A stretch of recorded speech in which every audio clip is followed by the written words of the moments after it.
Is there a possibility that because it was his first year, Kalen DeBoer, following the greatest coach of all time, that he has this sense, maybe too much sense of loyalty to the captains, to these guys in the team, because they stuck with him as the new coach, that it'll be different moving forward? Maybe he'll have a harder edge on pulling people from games and replacing them.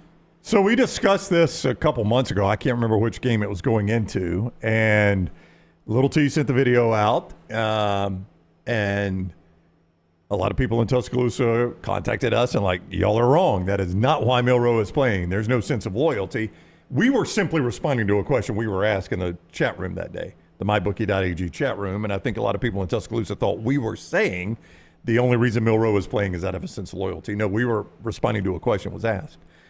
But you know, I remember that video going out, and I remember what was included in that video because I said this. Nick Saban did the same thing. So, like, I think Nick Saban was loyal far too long with Jalen Hurts, a different Jalen Hurts, when it was obvious Tua Tagovailoa was the better quarterback.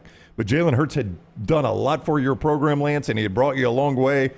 And we don't know anything about Ty Simpson. That's right. Other than what you hear from practice. Right. Yeah, we knew about Tua Tagovailoa when he came in mop-up duty because Alabama was so dominant. Yeah. There was a lot of mop-up duty, Lance. It was different football. Well, look, I do think Kalen DeBoer is a loyal guy, and I think we all agree Jalen Milroe is not his traditional quarterback. When you look at other quarterbacks that have played from Kalen DeBoer, from Jake Haener to Michael Penix Jr., and the interesting thing about the run game, I can't explain that. Because if you go back last year to a Washington team that played for the national championship, Dylan Johnson was a 1,000-plus yard rushing guy. I mean, they ran the ball 411 times last year and threw it 574. It wasn't a major discrepancy in throwing the football and running the football. They effectively ran the football. Alabama fans can fact check me on this. I don't believe Alabama's run game has been dominant since Bryce Young took over as quarterback. I don't know if it's style of play or what. It was still pretty dominant under Tua. But with Bryce Young at quarterback, the 2 years with Bryce and the 2 with Jalen Milroe, and those are two very different quarterbacks there. Bryce wasn't a run guy. They haven't been able to dominate, and they've had this perception of a really good offensive line. I mean, Tyler Booker will go in the first round. I don't understand how Alabama can't have a traditional run game, which would take the heat off the quarterback, whomever it is. Yeah, look, and I don't know, loyalty, keeping guys in there too long. I am blown away with the talent on this roster where Alabama is right now. It just always seemed out of sync a little bit. And sometimes really, really out of sync. And, that's what we saw 2 days ago. Some people go play calling. Some people, just a first-year coach, a transition, a new staff and everything. That happens. That happens in places. And, my closest friends are Auburn fans. They're like, I can't believe the bitching and moaning from Alabama fans over going 9-4. Well, yeah. I mean, they're used to it. Had been 16 years. 9-4. That's an embarrassing year. I mean, it's been 16 years. Based on Kalen DeBoer's resume, Alabama, what was there? I know there's a lot of people lost in the portal. That happens year in, year out at all these major programs.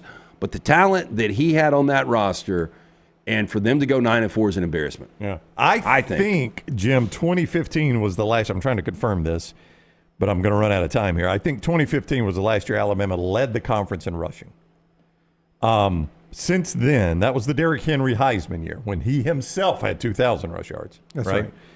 Since then, Alabama finished second the next year, third, seventh, sixth, fourth in 2020, which was a dominant offensive team, 10th in 21, and you're about to see a trend here, 7th in 22, 6th in 23, and this year Alabama's rushing offense is 6th. There's been a mid-tier rush offense in the SEC for a good 5 years now. Yeah. This is nothing new under Kalen DeBoer. But the last 2 years has been because of Jalen Milroe's runs.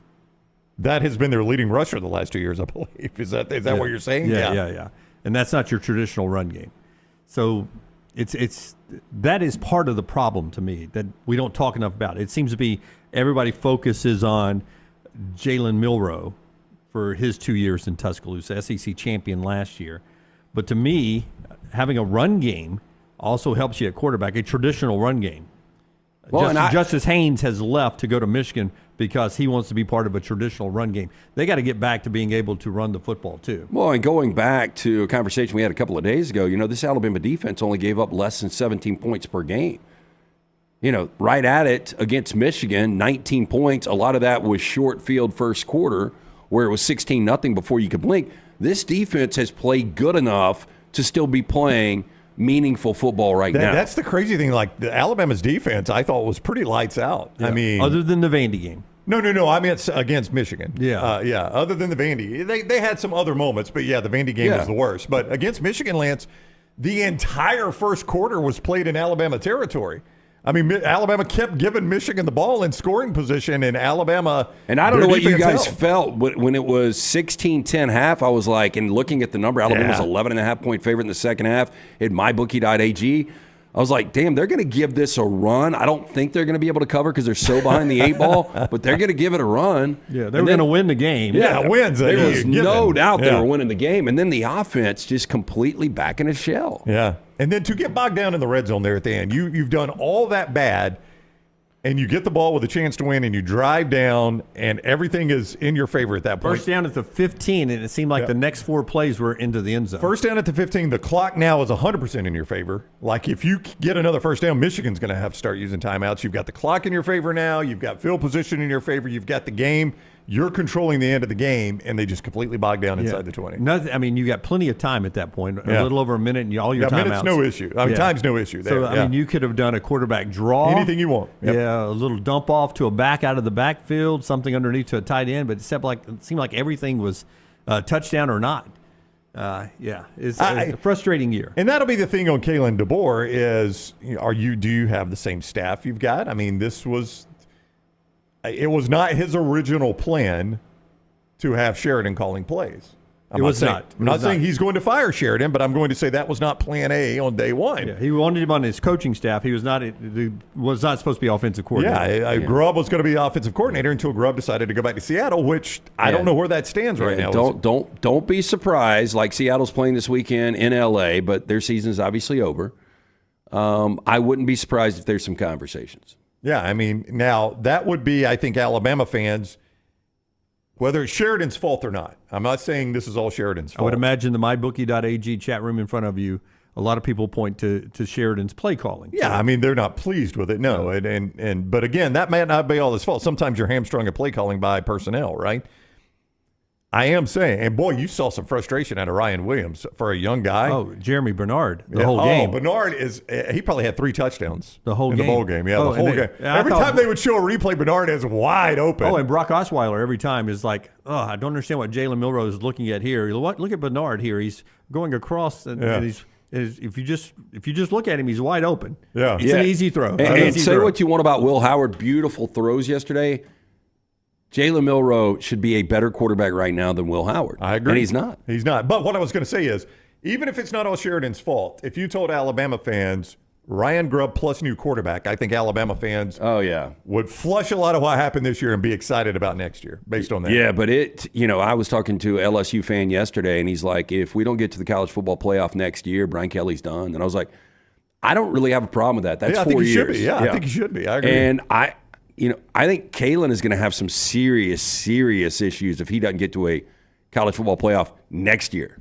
I do. I know that sounds insane, but and we got plenty of time to talk about that. We don't have to do this now, but I do wonder if Womack has done enough where Alabama fans are like, okay, I feel okay about him. Oh, I think they do. I don't know. I mean, I thought that defense got better as the year went, and it ended up, I would say, over the last month, being Alabama's best unit. Yeah, that's the guy on the hot seat right there, Kalen DeBoer. Right. Yeah. The guy that I campaigned for, and I still think is a hell of a coach. I think it's been an extremely strange year. I don't think he's on a hot seat, though. Okay, so if we come back, though, in 365 days, they're 9-4 again?